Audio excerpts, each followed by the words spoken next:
चलिए दोस्तों सुनते हैं कहानी विक्रम और बेताल का दूसरा भाग। आमुक कथा सिंहासन बत्तीसी। बहुत समय पहले राजा भोज उज्जैन नगर पर राज्य करते थे।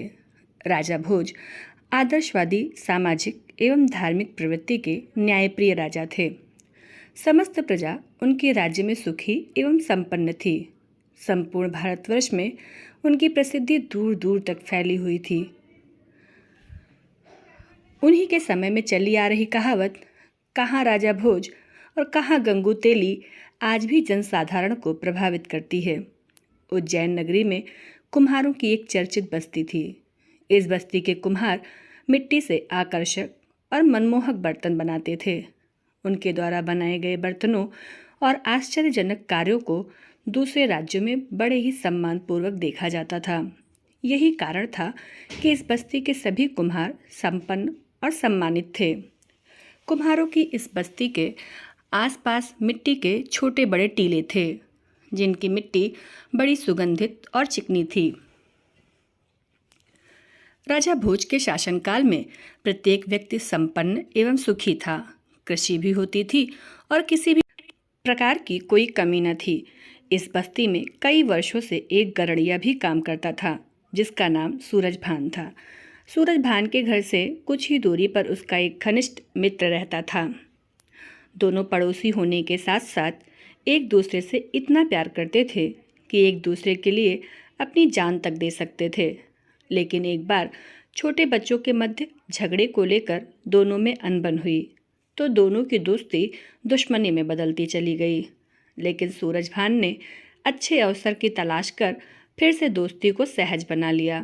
लेकिन दूसरे गांव का एक व्यक्ति उनकी दोस्ती से नफरत करता था और उनकी दोस्ती तोड़वाना चाहता था, क्योंकि उसे कोई मौका नहीं मिल रहा था। सूरजभान और उसके दोस्त को उस व्यक्ति के ईर्ष्यालु स्वभाव की कोई परवाह न थी। वे दोनों 10-10 आदमियों पर भारी पड़ सकते थे।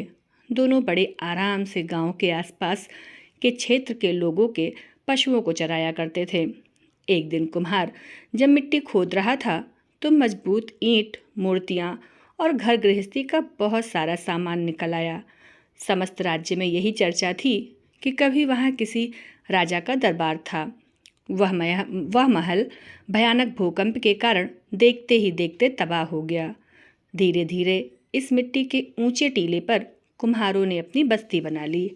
इसका मुख्य कारण यहाँ की चिकनी और लोचदार मिट्टी थी। सूरजभान का एक लड़का था, जिसका नाम चंद्रभान था। चंद्रभान भी सामाजिकता में अपने पिता के पद चिन्हों पर ही चल रहा था। वह भी अपने पिता की तरह लोगों की भलाई करता था और सभी से मैत्रीपूर्ण व्यवहार करता था। जब लोग टीले की खुदाई करके उसमें मिलने वाले सामान को उठाकर ले जाने की कोशिश करते, तो चंद्रभान उस सामान के बारे में कहता कि धरती माँ से प्राप्त वस्तुओं पर जनता का समान अधिकार है। कोई भी व्यक्ति इन सामानों को व्यक्तिगत नहीं मान सकता और ये सभी बराबर बराबर बंटनी चाहिए। लोग उसकी बातों का उपहास उड़ाते थे और मूर्ख कहकर उस पर हंसते थे। चंद्रभान शरीर में तो कमज़ोर था, किंतु दिमागी ताकत में वह किसी से कम नहीं था। वह प्रत्येक दिन टीले पर जाता और लोगों को खुदाई में मिलने वाले सभी सामानों को बराबर बराबर हिस्सों में बांटता। धीरे धीरे लोग उसका सम्मान करने लगे थे। उसका यह स्वभाव देखकर कुछ लोग स्वार्थवश उससे नफरत करने लगे। कुछ लोग कभी कभी उससे नजरें बचाकर टीले से मिट्टी खोदकर मूल्यवान वस्तुओं की चोरी जैसा कार्य भी कर लेते थे। मगर सबसे बड़ी आश्चर्य की बात यह होती थी कि जब चंद्रभान को चोरी से खुदाई करने वाले लोगों का पता चलता, तो वह उन लोगों से सामान वापस लेकर सामान का पुनः बंटवारा कर देता था।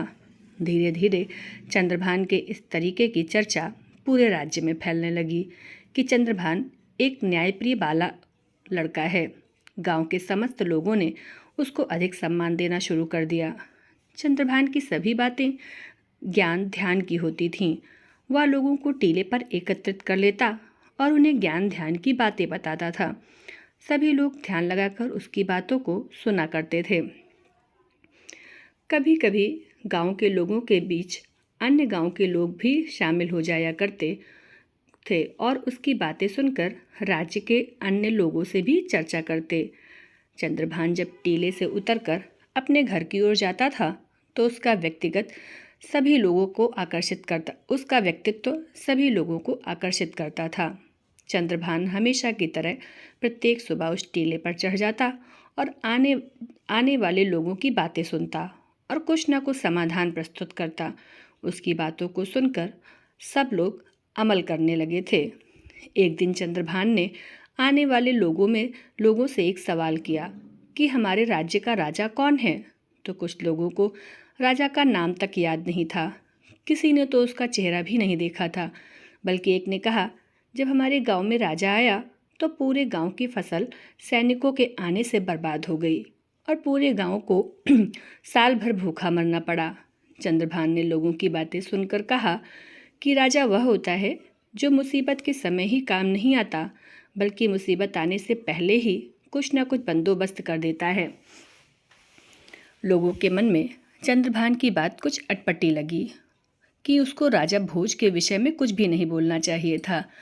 गांव के लोगों की समस्या सुलझाना एक अलग बात है और पूरे राज्य की देखरेख करना दूसरी बात है। अब गांव वालों को डर लगने लगा कि यदि चंद्रभान की बातें राजा भोज तक पहुंच गईं तो इसे अवश्य ही फांसी पर लटका दिया जाएगा। गांव के सभी लोगों के चेहरों का रंग उड़ चुका था। वे सभी सोच रहे थे कि अगर किसी ने इस बात को सुन लिया और जाकर राजा से शिकायत कर दी तो चंद्रभान के साथ साथ गांव के सभी लोग भी राजा का अपमान करने के मुजरिम माने जाएंगे, क्योंकि सभी गांव वाले भी अपने राजा के विरुद्ध उसकी बातें सुन रहे थे। बस्ती वालों के दिल में डर बढ़ता चला जा रहा था। एक एक करके सभी बस्ती वाले धीरे धीरे उसकी चौपाल में कम जाने लगे। जब उसको एहसास हुआ कि अब बहुत कम लोग उसकी बातें सुनने आते हैं तो उसने टीले पर जाना कम कर दिया। जब उसने गांव वालों से टीले पर ना आने का कारण पूछा तो लोगों ने कहा कि अगर तुम्हारी बातें किसी भेदिए ने सुन ली होती तो राजा के सिपाही तुम्हें पकड़कर ले जा चुके होते और साथ में हमें भी तुम्हारे जुर्म की सज़ा भुगतनी पड़ती। चंद्रभान ने गांव वालों को आश्चर्य से देखा, जैसे कि सभी लोग झूठ बोल रहे हों। उसने कहा कि मैंने किसी व्यक्ति विशेष के विषय में कुछ भी नहीं कहा, बल्कि मैंने तो सामान्य बात कही कि एक राजा को कैसा होना चाहिए और वो किसी भी देश का हो सकता है। यदि मेरे जैसे सामान्य व्यक्ति के अनुसार अगर हमारा राजा भी उन विषयों का पालन नहीं करता तो तब भी मैं अपनी बात पर अटल हूँ। धीरे धीरे यह बात पूरे राज्य में चर्चा का विषय बन गई। गांव वालों में जो बातें हो रही थीं उसकी सुगबुगाहट दूसरे गांव के उस व्यक्ति तक पहुंची जो सूरजभान से ईर्ष्या करता था। उसने विचार किया, यह मौका अच्छा हाथ लगा। उसने गांव के अन्य लोगों से भी इस विषय में पूछताछ की। उसने सोचा कि सूरजभान से बदला लेने का इससे अच्छा अवसर और कोई नहीं हो सकता है। अगले दिन उसने सारा काम छोड़कर दोपहर के समय चंद्रभान को टीले पर बैठे हुए देखा। वह टीले पर गांव वालों से बातें कर रहा था। उसने देखा कि चंद्रभान दो लोगों के आपसी झगड़े निपटा रहा था। दोनों का झगड़ा एक बकरी को लेकर था। उस बकरी पर दो लोग अपना अपना अधिकार जमाने का प्रयास कर रहे थे। चंद्रभान टीले पर बैठे बैठे ही उनकी समस्या सुन रहा था। व्यक्तियों की समस्या हल करते हुए उसने ऐसा न्याय किया जिसे देख सुनकर लोग चकित हो गए।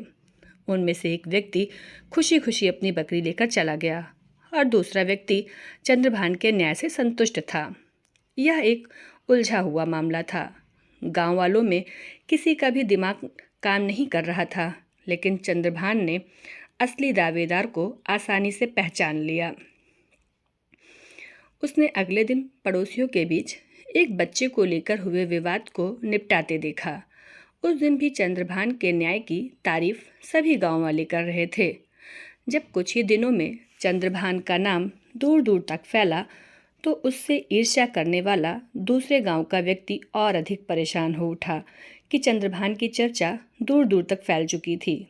एक दिन उसने मौका पाकर राजा भोज से शिकायत कर दी कि हे राजा भोज, सूरजभान का लड़का स्वयं अपने आप को राजा मानकर प्रजा की समस्याओं का निदान कर रहा है। महाराज, वह आपके लिए अपशब्दों का भी प्रयोग कर रहा है। ईर्ष्यालु भानु प्रताप मन ही मन प्रसन्न हो रहा था कि वह अब किसी भी सूरत में नहीं बच सकता। उसे भी अपने अपमान का बदला चुकाने का अच्छा मौका दिख रहा था।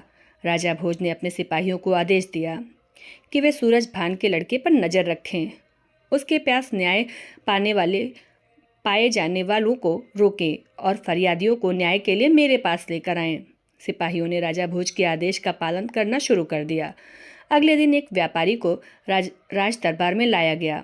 राजा भोज ने व्यापारी से राज दरबार में आने का कारण पूछा। व्यापारी ने कहा, महाराज, मैं एक छोटा सा व्यापारी हूँ और व्यापार करना मेरा मुख्य पेशा है। नगर से बाहर जाते समय मैंने अपने व्यापारी मित्र के पास कुछ बहुमूल्य वस्तुएं बतौर अमानत रखी थीं, ताकि जब मैं लौट कर आऊँ तो मेरी बहुमूल्य वस्तुएं सुरक्षित वापस मिल सकें। जब मैंने व्यापारी मित्र से वे बहुमूल्य वस्तुएं मांगी तो उसने देने से इनकार कर दिया, इसलिए हम दोनों का आपस में झगड़ा हो गया है। महाराज, मुझे मेरी वस्तुएं वापस दिला दीजिए, मेरे साथ न्याय कीजिए महाराज। यही वस्तुएं परिवार का एकमात्र सहारा हैं। राजा ने व्यापारी द्वारा लगाए गए आरोप के बारे में उसके व्यापारी मित्र से पूछा तो व्यापारी मित्र ने कहा कि यह बात तो सत्य है कि व्यापार के लिए जाते समय यह अपनी बहुमूल्य वस्तुएं मेरे पास रख गया था। इसने मुझसे वायदा किया था कि 6 महीने बाद जब लौटकर अपनी वस्तुएं वापस ले लेगा। जब यह 6 महीने बीत जाने के बाद लौटा तो मैंने इसकी अमानत लौटा दी। राजा भोज ने उस व्यापारी से कहा कि क्या तुम्हारे पास कोई गवाह है जो यह सिद्ध कर सके कि तुमने इसकी बहुमूल्य वस्तुएं लौटा दी थीं? अवश्य महाराज, मैंने गांव के मुखिया और मंदिर के पुजारी के सामने सभी वस्तुएं लौटाई थीं। व्यापारी के मित्र की बात सुनकर राजा भोज ने उन दोनों को बुलाने का आदेश दिया। कुछ देर बाद राजा के सिपाही मुखिया और पुजारी को दरबार में ले आए। दोनों की गवाही व्यापारी के मित्र के पक्ष में थी। उन दोनों की पूरी बात सुनने के बाद राजा ने अपना निर्णय सुनाया। यह व्यापारी झूठ बोल रहा है, इसलिए उसे आदेश दिया जाता है कि वह झूठ बोलने के अपराध में अपने मित्र व्यापारी से क्षमा मांगे, वरना उसे राजदंड भोगना पड़ेगा। यह न्याय नहीं है, अन्याय है अन्नदाता। यदि मैं चंद्रभान के पास न्याय हेतु जाता तो दूध का दूध और पानी का पानी हो जाता, लेकिन आपके सिपाही जबरदस्ती हमें पकड़कर आपके दरबार में ले आए, व्यापारी ने रोते हुए कहा।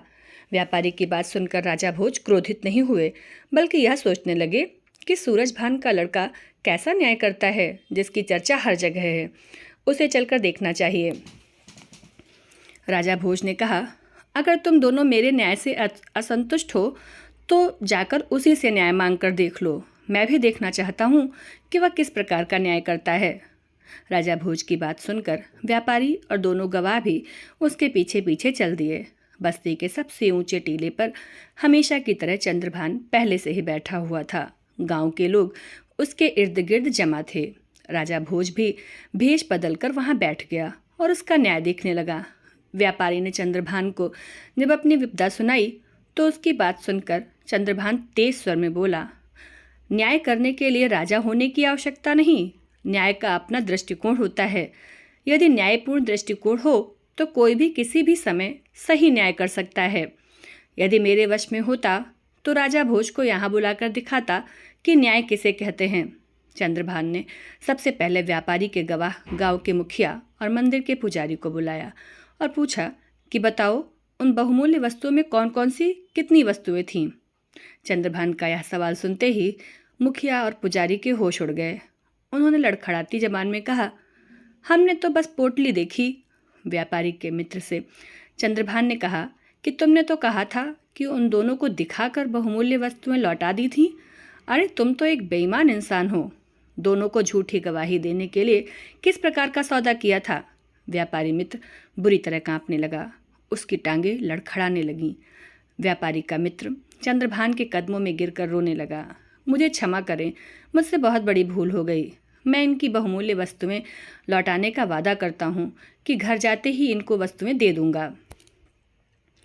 राजा भोज ने देखा कि सूरजभान का लड़का चतुर और न्यायप्रिय है। राजा उसके न्याय करने का ढंग देखकर काफ़ी प्रभावित हुए और अपने राजमहल वापस आ गए। वह रात भर चंद्रभान के बारे में सोचते रहे। अगले ही दिन उसने चंद्रभान को राज दरबार में बुलाया और कहा कि मैं तुम्हारे न्याय करने के तरीके से प्रभावित हूँ, लेकिन एक बात हमारी समझ में नहीं आई। कौन सी बात महाराज? चंद्रभान ने हाथ जोड़कर राजा भोज से पूछा। तुम अनपढ़ और एक मामूली चरवाहे हो, फिर भी इतना अच्छा न्याय कैसे कर लेते हो? यह सब उस टीले की करामात है महाराज। जब भी मैं उस टीले पर बैठता हूँ तो मुझ में न जाने कौन सी शक्ति आ जाती है। मैं वहाँ बैठकर ही न्याय कर सकता हूँ, बाकी जगह तो मुझसे कुछ बोला भी नहीं जाता। राजा भोज ने काफ़ी सोच विचार करने के बाद अपने मंत्रियों से विचार विमर्श किया। अंततः यह निर्णय हुआ कि टीले के नीचे अवश्य ही कोई दैवीय शक्ति है, इसे खुदवा कर देखा जाए। अगले ही दिन सैकड़ों मजदूरों ने उस टीले की खुदाई की। बहुत गहराई तक खुदाई करने के पश्चात मजदूरों को एक राज सिंहासन मिला। राजा भोज ने देखा तो सिंहासन की चमक से उसकी आंखें चौंधी आ गईं। उनके सामने सोने, चांदी एवं रत्नों से जड़ा हुआ बहुमूल्य सिंहासन था। राजा भोज के आदेश पर सिंहासन को राजमहल लाया गया। सिंहासन को साफ किया गया। सफाई के बाद वह और निखर गया। इतना सुंदर सिंहासन अभी तक किसी ने भी नहीं देखा था। सिंहासन के चारों ओर 8-8 पुतलियां बनी थीं। पुतलियां इतनी सजीव लगती थीं कि मानो अभी बोल पड़ेंगी। राजा भोज ने इस सिंहासन पर बैठने के लिए एक दिन निश्चित किया और उस दिन दरबार में जश्न का माहौल बना हुआ था। राजा भोज जैसे ही सिंहासन पर बैठने के लिए आगे बढ़े, तभी सिंहासन में जड़ी सभी 32 पुतलियां राजा भोज को देखकर हंसने लगीं। राजा भोज ने सहम कर अपने कदम पीछे खींच लिए और उन पुतलियों से पूछा, पुतलियों, तुम सब मुझे देखकर एक साथ क्यों हंस रही हो? राजा भोज का प्रश्न सुनकर एक पुतली रत्नमंजरी राजा भोज को कुछ बताने के लिए आगे आई। धन्यवाद। अब आगे की कहानी हम दूसरे भाग में सुनेंगे। रत्नमंजरी पुतली के द्वारा बताई गई बातों को भाग 2 में सुनने के लिए चैनल पर बने रहें।